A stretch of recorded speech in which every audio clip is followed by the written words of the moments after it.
Hey guys, it's Lorraine. You know me from Anatomy Lab. Today I'm just going to do kind of a quick video on important cranial structures. So if you haven't already done so, I would recommend grabbing your bone bag and following along.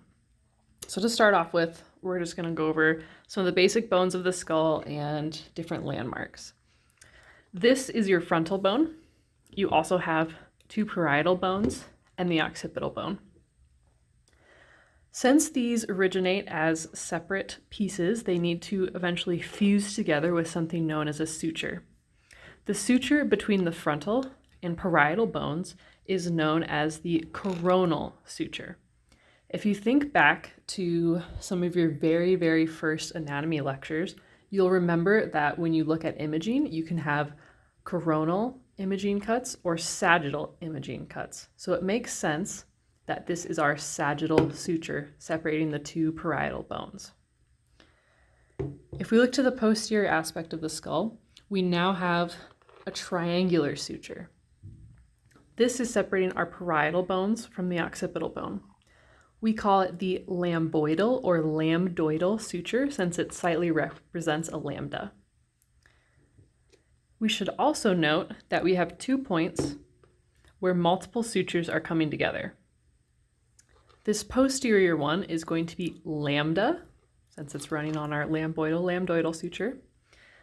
The front one doesn't make as much sense, but conveniently it sounds like lambda, so it's easy to remember. This is your bregma. If we rotate our skull to the side, we're going to now see our temporal bone, frontal, parietal, and occipital. Temporal, the suture line, is going to be called squamous. If you remember from histology, you know that word from squamous cells, which are kind of square and flat, much like this region, hence the name squamous. We also have a new bone to talk about. This is our sphenoid bone. Whenever you hear the word sphenoid, I want you to immediately think of the term winged, okay? Why is it that we call sphenoid winged? Or we associate those two terms? I actually want you to say aloud the answers during this video because it will help you remember. Well, sphenoid, it has a greater wing and a lesser wing. And also, if you're putting on, let's rotate this in the video. If you're putting on some winged eyeliner, it points right to your sphenoid bone. People oftentimes confuse sphenoid and ethmoid, so that's a good way to remember. Sphenoid is winged, it's got your winged eyeliner. When the sphenoid, frontal, parietal, and temporal bones come together, this region takes on a special name. This is our pterion region, okay? Do you guys remember why it is so important to take note of this area? If someone is hit in the head, this is considered to be quite a fragile area, and directly underneath of the bones is going to be your middle meningeal artery, okay? Continuing on, our temporal bone is making part of our zygomatic process, but we also have the zygomatic bone itself and part of our maxillary process. Okay. Looking at the orbit, several bones are used to form it. Here we have frontal. We just named this one the zygomatic. Okay. This guy is part of our sphenoid bone, our winged bone. This one, oh, look at that. It's going right down to our maxilla, so this is maxillary. Now, we've got 2 more bones, these 2. Let's try to guess at their names. There's a foramen right here, and we're going to call this our lacrimal foramen. So if you lacrimate, do you have any idea what that means? It means to cry. Conveniently, this bone is also going to be our lacrimal bone. Lacrimal foramen, lacrimal bone. This then is our ethmoid bone. Do you guys have any idea where the word ethmoid comes from? Ethmoid means to be perforated or to be a sieve. Well, this bone seems quite intact to me, but why would we call it ethmoid? Where else are we going to see the ethmoid bone? We're going to see it once we open up the cranial vault, and that's going to be our cribiform plate, which is truly perforated. So that's where it's getting the name ethmoid. All right. Here you have your nasalis, and let's throw on this mandible real quick.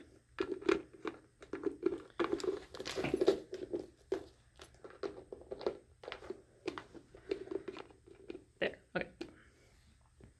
The mandible is pretty straightforward, although there are a couple features that we want to name specifically. Do you guys have any idea what this process is called? This is your coronoid process. This is, sorry, your condylar process. There you go. So where else have we seen the word condylar? Think about it. You've seen it a couple of times already. You have your medial and lateral condyles, you have your occipital condyles, and now you have the condylar process of your mandible. So thinking of all of those things, what do they have in common? What might the word condyle mean? Condyle is just a rounded protuberance at the end of some bone that forms an articulation with another bone. Okay, so here's your condyle. This one, on the other hand, is a little bit more hooked shape, and it's going to be called our coronoid. This is the coronoid process, right? Between your coronoid and your condylar process, we have our mandibular notch, right? If you see from a past exam, this is the angle of our mandible. They once tested that. Might be good to know. We can also check out some of the foramen. Oop. Maybe we won't. You can also observe some of the foramen in the skull. We will run through these names, but then later on we'll talk about what goes through them, okay? So it's not pictured well in this model, but above the orbit, you're going to have a small foramen that is either fused with the orbit or completely separate. The name is pretty easy to guess. It's above the orbit, so we're going to call it your supraorbital foramen. If we have a supraorbital foramen, we must also have an infraorbital foramen. Makes quite a bit of sense. However, don't confuse these two terms with ones that are in the orbit themselves. This in the back is our supraorbital fissure, and here we have our inferior orbital fissure. Superior orbital fissure, inferior orbital fissure, supraorbital foramen, infraorbital foramen. Gets a bit confusing. If you rotate the head slightly, you can see another foramen far back in the eye socket. What do you think that one is? That's our optic canal or optic foramen. Okay. On the mandible, this is called the mental region. So this is aptly named the mental foramen. If we remove the mandible and look on the interior aspect, we also have the mandibular foramen. Great? Following along so far? Okay. Before we go into the actual cranial vault, I just want to point out 3 more things. And these are all going to be aspects of the temporal bone. Okay, so here's temporal bone. This is a large protuberance. This is going to be the mandibular process. All right. Next to it, we have something that's kind of pointy, looks like a pen, maybe something you would have used for a BlackBerry years and years ago. So it's our styloid process. All right. Almost directly above our styloid process is this interesting kind of canal. Assuming this person still had their skin, what would be lying on top of it? It would be their ear. Okay, so this is our external auditory meatus. With a name like external, that should be implying that we will eventually see an internal auditory meatus. All right. Okay, you ready for the internal skull? Yeah, so exciting.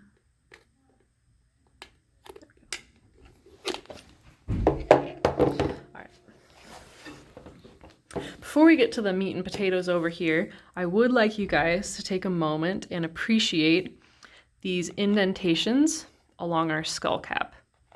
These are kind of river-like indentations, and what do you think they might be from? I'll give you a hint. It's an artery that we have already mentioned.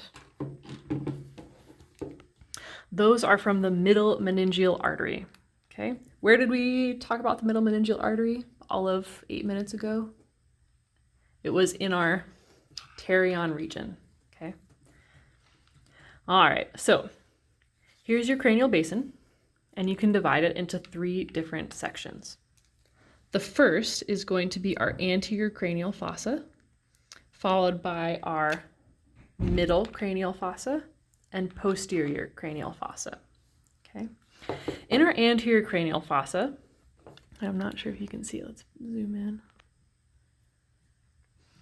We have a section with multiple holes or perforations in it.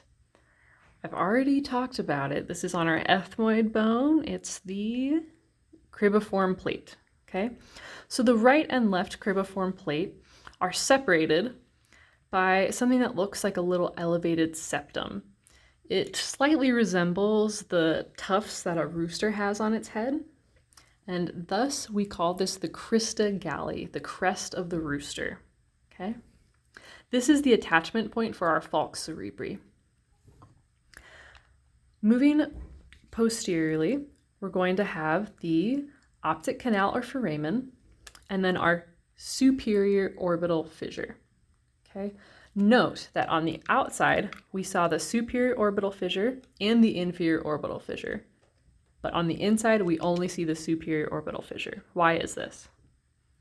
This is because the inferior orbital fissure is formed by the sphenoid and maxillary bones, which is why it's not part of the cranial vault. Sorry, this isn't focusing. All right. Moving one step down, well, actually, we'll skip that. We'll come back to it. Right here, we have a really nice indentation. In fact, it kind of looks like a saddle for which this area is going to take its name. Do you guys have any recollection of what it is? In English, it translates to Turkish saddle, but the official name is your sella turcica. All right, this is going to house your pituitary gland. In lab, we often like to say that Cowboy Ross is riding on his sella turcica.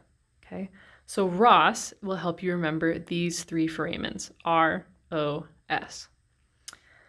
So Cowboy Ross, R is for rotundum. If you call your friend rotund, what are you actually saying about them? You're saying that they're round, just like this foramen. O is also just going to be the name of the shape. This is ovale, foramen ovale. And then since he's a cowboy, Cowboy Ross is going to be wearing spurs, so our last foramen is spinosum. Okay. Towards the midline, you have an additional foramen known as the foramen lacerum. However, once we start talking about what goes through all of these different foramina, this is not terribly important. Don't tell Dr. Matz. Continuing, we have a foramen that looks like it's going almost directly out to the side of our skull. Here's the exit point. So what might this guy be? We talked about this one being our external auditory meatus. So this is, of course, our internal auditory meatus. Great job. Underneath of our internal auditory meatus, we see a rather large opening. It's quite large, so it probably has something important running through it, and this is going to be our jugular foramen. There are more things than the jugular passing through here, but it's just a good way to remember. The last foramen is quite small, and it's named for the one nerve that's running through it, your hypoglossal foramen or hypoglossal canal. Okay. The last thing, which everybody knows, is our foramen magnum. It's so large, so magnanimous that we call it foramen magnum. All right. The last thing that I would like you to notice about this cranial vault is the indentation running along the back of our skull. Okay, this is running transversely, so this will be the groove for our transverse sinus. If we look to the lateral aspect, we can see that this transverse sinus begins to slope down and kind of takes on an S shape before it leaves through our jugular foramen. We saw another anatomical structure in the GI system that had this S shape, this notable S shape. And what did we call it? It was part of your colon. It was your sigmoid colon. Okay, so now this is also called the sigmoid sinus. Good so far? All right.